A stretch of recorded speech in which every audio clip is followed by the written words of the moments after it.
Hi guys, Hound here, and today I'm sitting on my desk in front of my backdrop. I'm gonna answer some questions. It is my birthday, so this is the best goofy hat I could find. Didn't try that hard, but it works. And I have a genuine Hank's Gourmet Philadelphia Recipe Root Beer. I picked it up because the bottle looked nice, and it makes a good prop for YouTube, and it actually tastes rather nice. Yeah, very vanilla-y for a root beer. Not usually what I see. It's very nice. That aside, I will be doing my best Capitaine Xavier de Normandie impersonation as I answer some questions from you all, my viewers. Now, before I start, let me just say, channel keeps growing, so if you're new here, go down and hit that subscribe button. And if you're not and you haven't, please do. Helps a lot. Again, leave this like, whatever, on this video. Comment if you like. If you have more questions, leave them down below. Depending on how this video does, we might do another one next month or in 6 months or something. Depending on what you guys like. So if you want me to do this again, like I said, comments is what's it there for. We are going to start with JEHC Gunderson.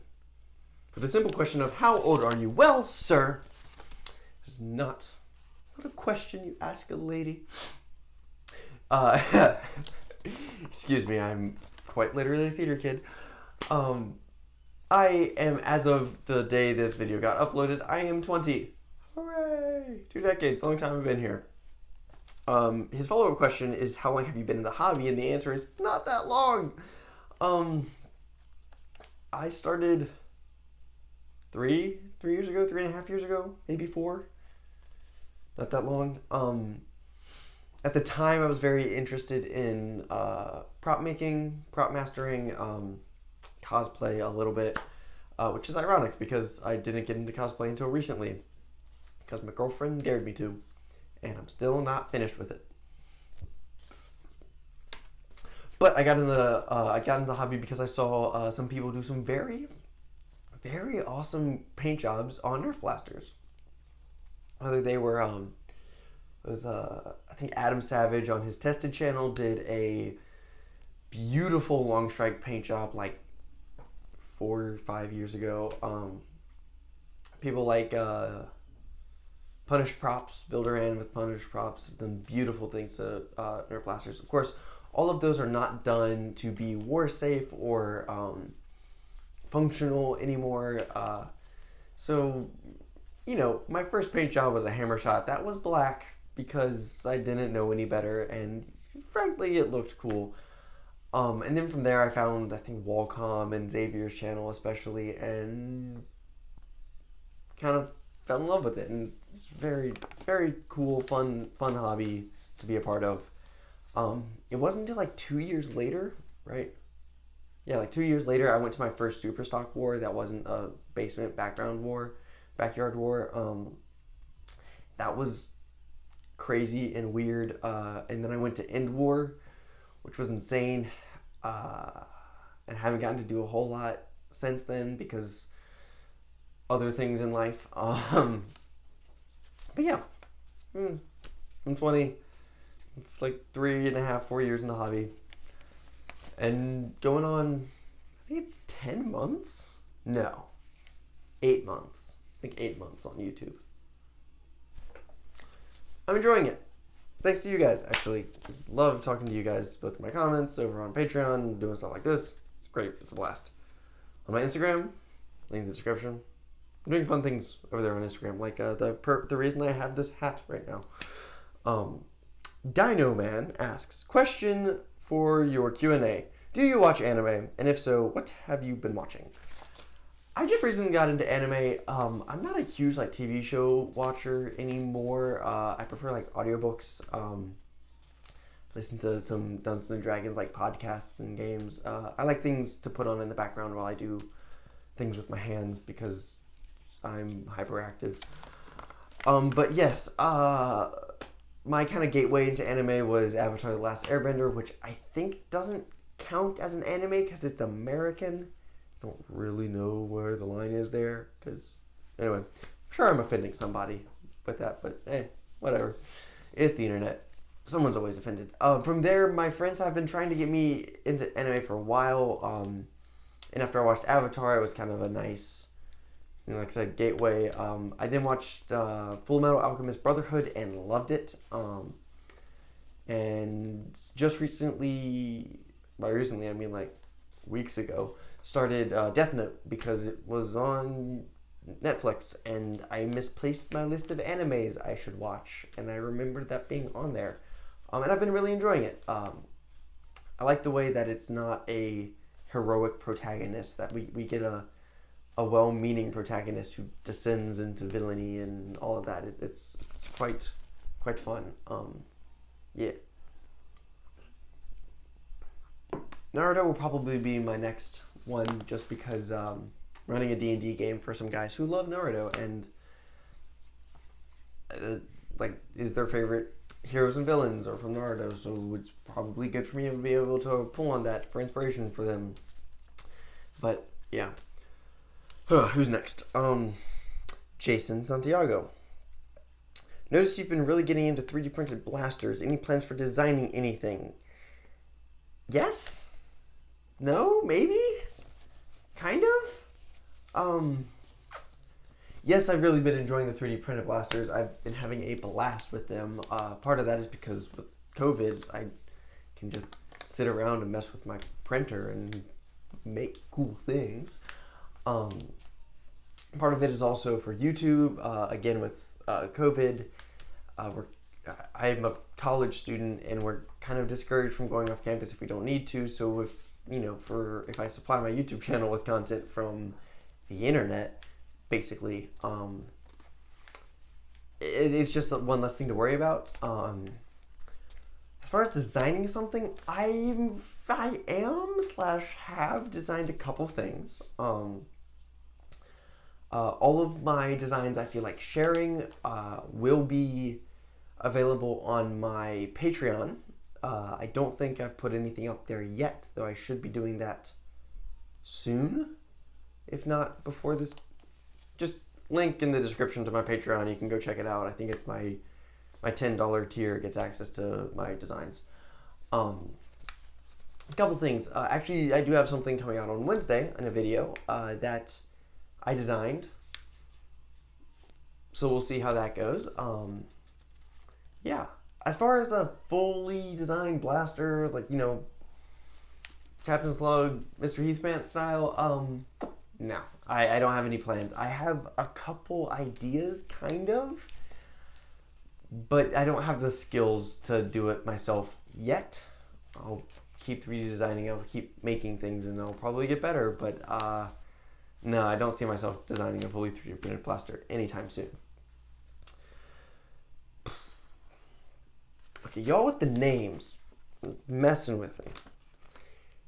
3D War ZX? 3D Wars X, maybe? I don't know. Oh, I do know it is Ballistic Foam Armory on Instagram. Sorry for butchering your YouTube handle. I'm just gonna say Ballistic Foam. It's Ballistic Foam Armory. If you had unlimited time, money, and 3D printers, what would be the blaster you build and why? So here's the thing. I don't have a crazy idea. I'm not gonna pull a Captain Xavier and build a smart gun from Aliens. Frankly, because I don't like the underhand aiming style. I can't hit anything with rifle rounds already. So, that being said, I do have two ideas that are kind of historical reenactment-esque that I think might apply here. The first deals with the Carney Rex stuff. This is one of his flintlocks. He also has done a cannon and is about to publish. He's working on a wheel lock mechanism, and these are super fun. Link to my review in the places. These are great, and something I've wanted or been interested in trying to build. Get there, stay. Ah! Tragedy. I'll be right back.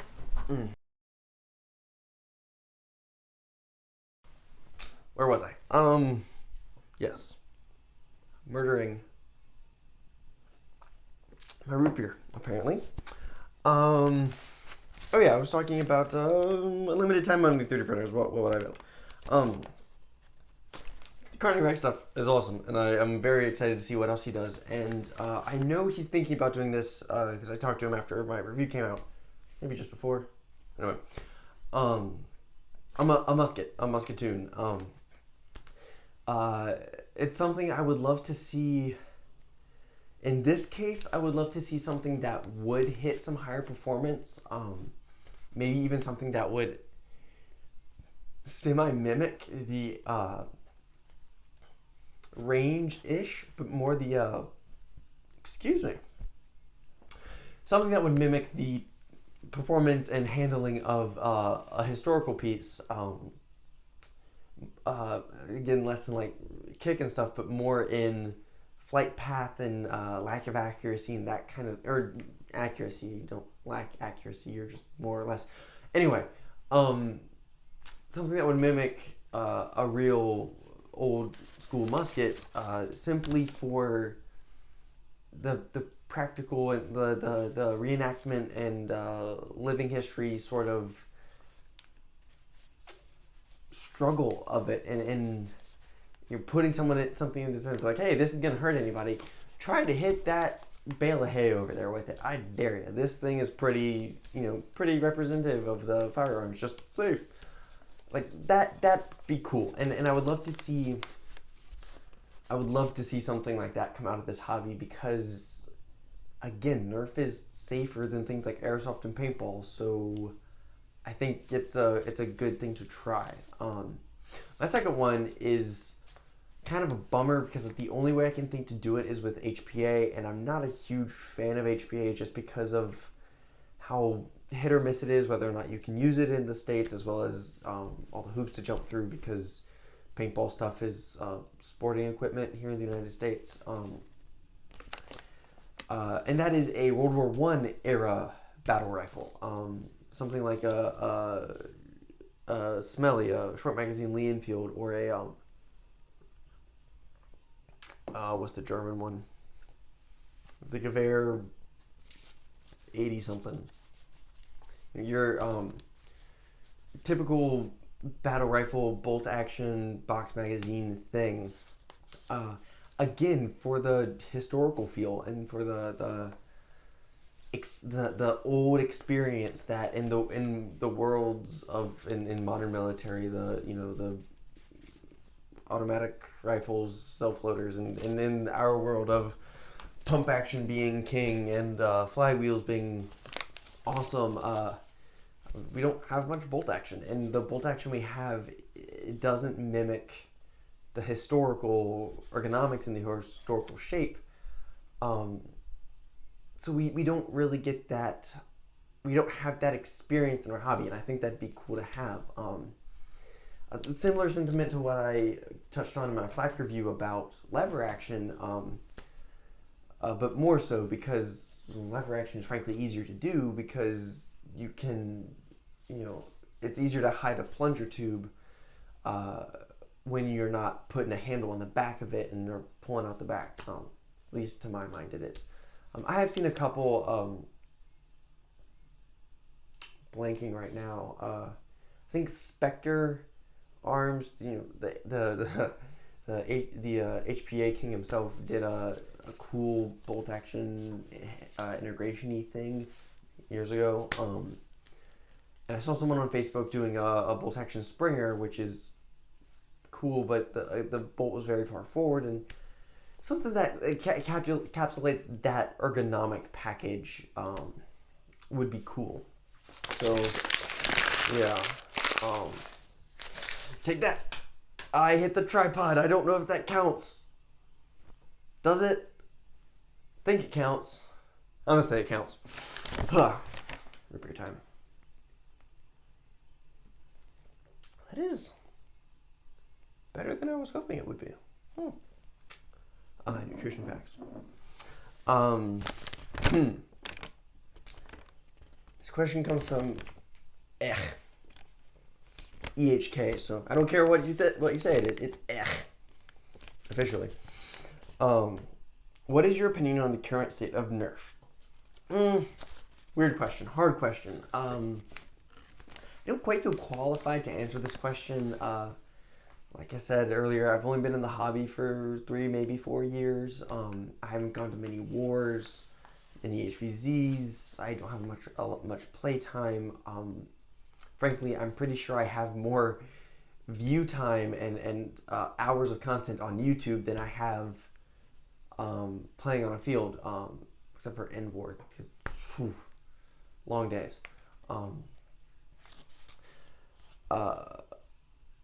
But I will say Elite 2.0 bummed me out. Ultra, not as much.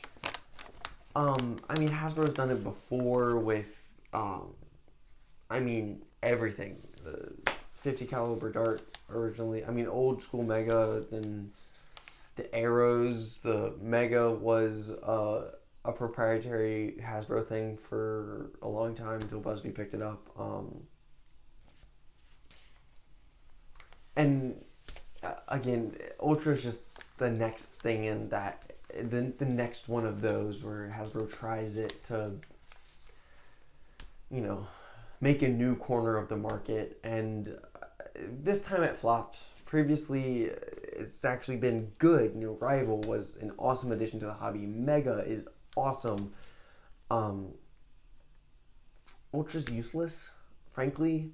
They're less durable, bigger, less accurate than even elite darts, elite size darts, much less half-length darts.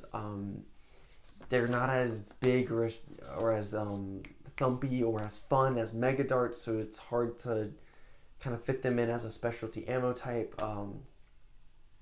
Even Vortex, which doesn't hit very hard, has the weird flight path, but Ultra is just weird. So I'm not as upset about Ultra, but excuse me, Elite 2.0 bummed me out simply because they were charging the same premium price for their brand name with a much inferior product, and that just isn't cool, man.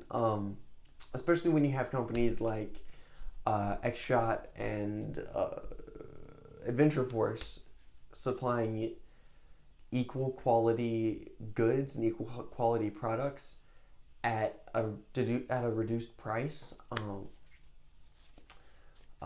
Again, Elite 2.0 bummed me out even more than like the Alpha Strike line, which was built to be their budget thing, and so of course things are going to be kind of okay built and kind of cheap. Whereas Elite 2.0 was like their headliner line, and the products are useless for hobbyists, but unreliable for just your normal consumer. I mean, things like the Warden, it seems like they were never stress tested or tested at all, since they break, you know, second or third prime out of the box. X-Shot is making me hopeful. I would love to see Busby come back because they've made some cool things. I would love to see a return to, I don't have one on the wall, compressed air tanks. Yes, the whole danger involved thing is legit, but yeah, I miss Titans. I miss XBZs. They're fun. Rocket launchers are fun.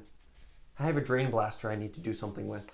I've had it for like 2 years now, since before I got my printer. Still haven't made that thing into a... I mean, you know what I'm going to build, but I'm not going to say it. I mean, you'll see it on the channel eventually. Just gotta go buy the parts. Niftum. Foam? Nefum. Niftum. Niftum? You know who you are. We asked the question. What is the next blaster you want to make / mod the most? What I'm making next isn't the one I want to do the most. What I'm making next is, again, a 3D printed blaster that plugs a hole that I have on this wall, which Actually, here we go. Can you guess what the next blaster I'm printing is? Down in the comments below. It's running on my printer right now. Yeah. Whoever guesses it first, I'll pin their comment or something. I'll figure out how to do that. And yeah, take a guess. It like I said, it plugs a hole. Right? Yes, it plugs a hole of what I have on the wall. It's a niche I haven't built anything for yet. The one I want to make the most is I found a stepped-on Sentinel for like $5 at a secondhand store like a month ago.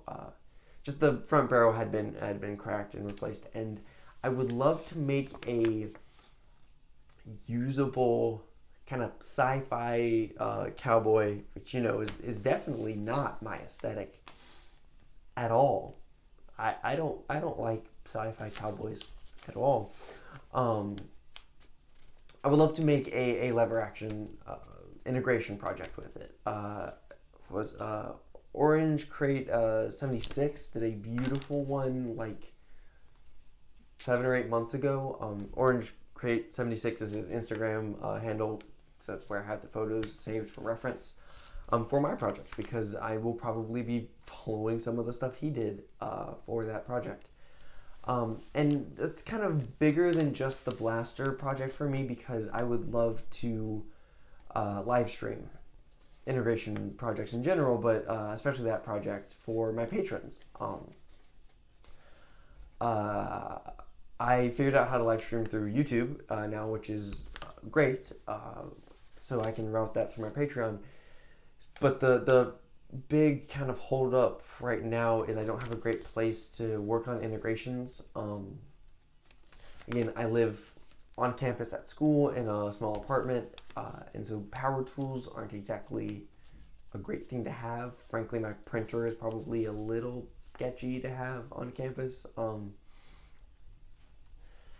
And so integration projects are hard right now, but eventually I would love to be able to do kind of like what Mr. Nathan was doing for a while, where whenever he worked on a project, he'd throw on a live stream and people would pop in, myself included, and bounce ideas around and just work for a little bit. I really enjoyed that, and I would love to do it myself someday. Yeah. Okay, finally we have Jason Santiago, which did he already ask for a question? Don't remember. The other sheet's already gone. He asks 2 questions. The first one is, how did you come up with the channel name and emblem? Ooh, that's a long story. It's also some very old, not old, but some unused lore, which, why not? I'll share it. Hound's Armory. Well, first of all, Hound is an acronym. Very much like sword or shield or whatever.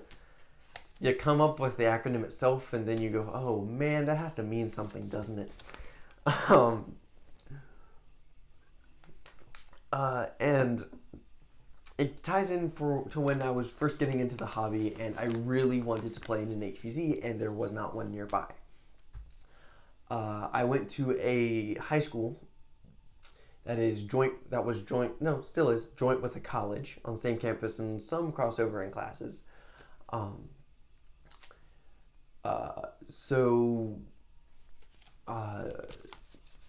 Basically the setup is you have a bunch of high school students living in a dorm block.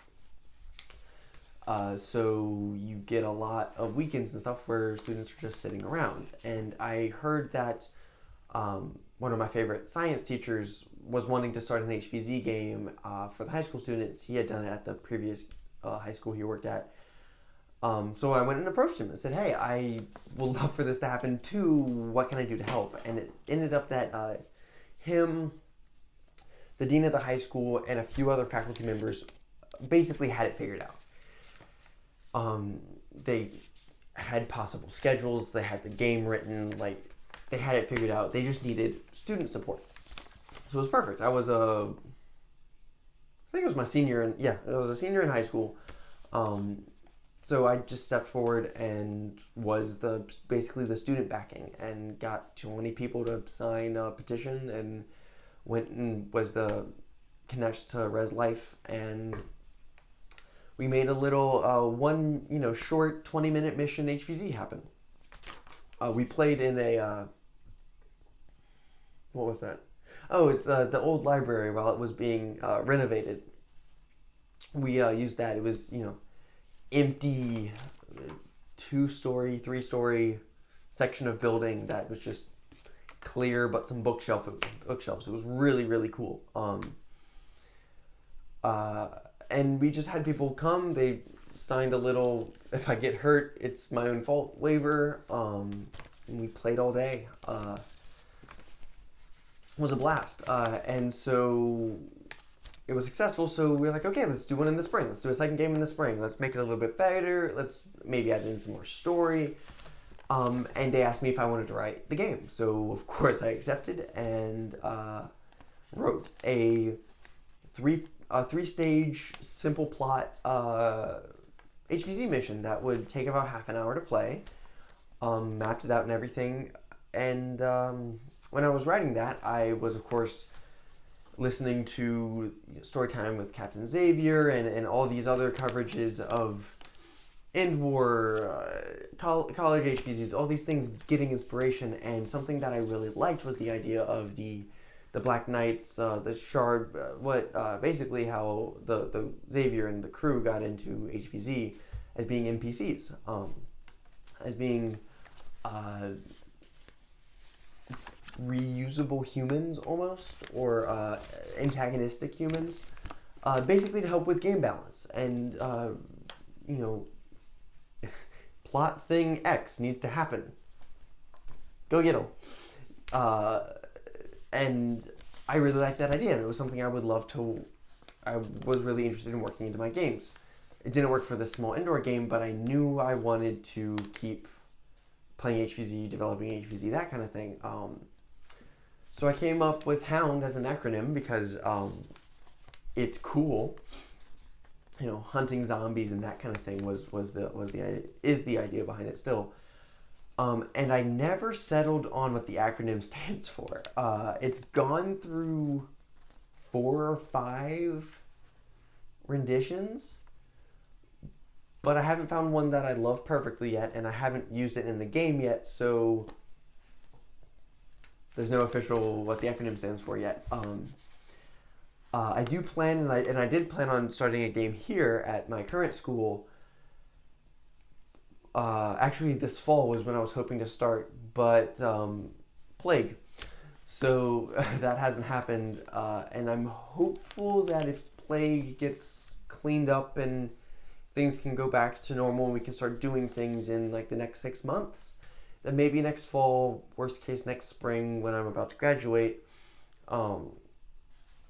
we will get to have an HVZ.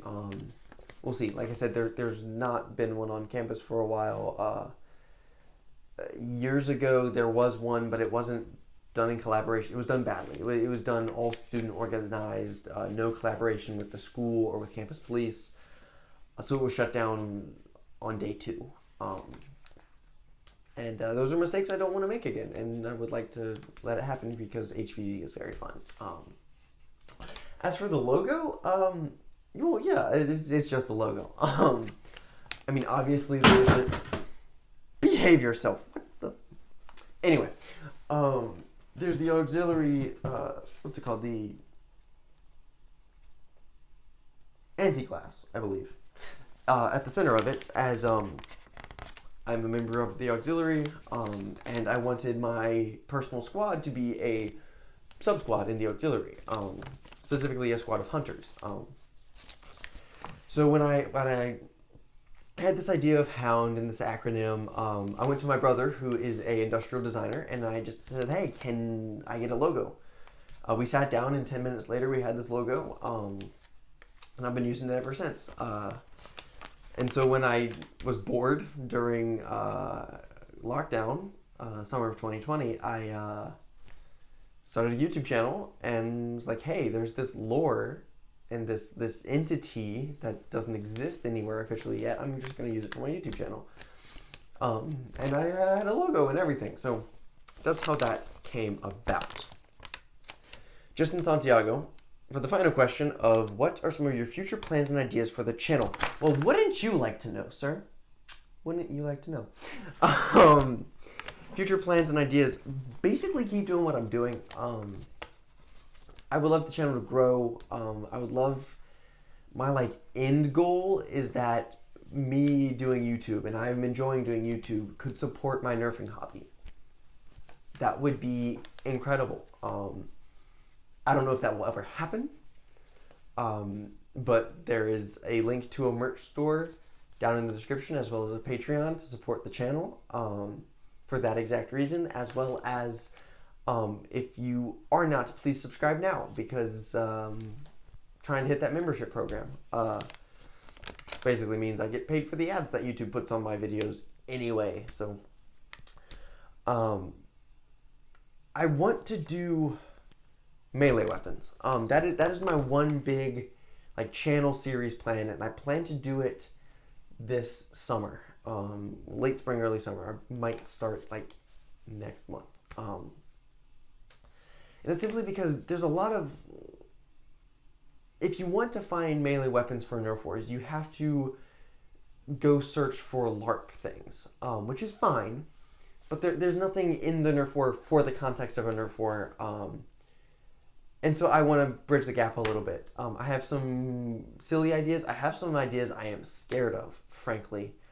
The maybe final and biggest build in that series is probably going to be the one I start first, because it's going to take me a long time to do. But I want to go through and kind of lay out layers and stages of builds. You know, everything from a short piece of PVC with a pool noodle on it up to making semi-replica European medieval swords that follow the oak shot typologies, and maybe something from Warhammer. That's the one that scares me. Yeah.